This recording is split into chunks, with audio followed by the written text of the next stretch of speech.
บសួរបងប្អូននេះខ្ញុំនៅសើមកាហ្វេហើយឥឡូវផ្លែឈើយើងកំពុងតែធំធាត់ហើយ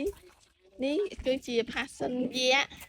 បងប្អូនធ្លាប់ឃើញផាសសិនយៈអត់នេះវាធំមកធំលឿនហ្មងតែនេះគឺជាផ្កាវានៅនេះបងអានោះផ្កាមិនតន់រីកទេបងនេះផ្កាវានេះផ្កាវារីកស្អាតទៅនេះផ្កាឈូកទៅស្អាតឡើងស្អាតទៅនេះបងប្អូនចង់មកថតរូបលេងនេះនៅសោមស្ទេនៅអូសោមខេត្តពោធិ៍សាត់នៅនេះឥឡូវមានខ្យល់ត្រជាក់ស្រួលហើយអានេះផាសសិនធម្មតាអានេះយើងក៏មានផាសសិនធម្មតាហើយផាសសិនយៈយើងក៏រសជាតិ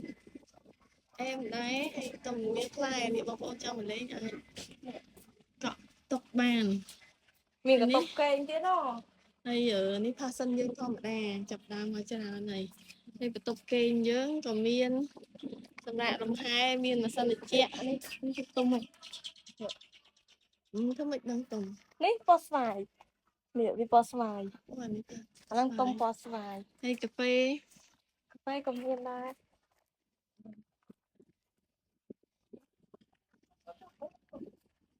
ពេលតែនេះអ្នកលក់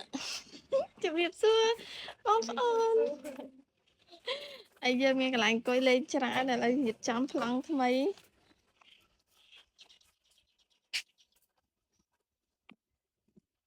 យើងដើរទៅមាត់ទឹកយើង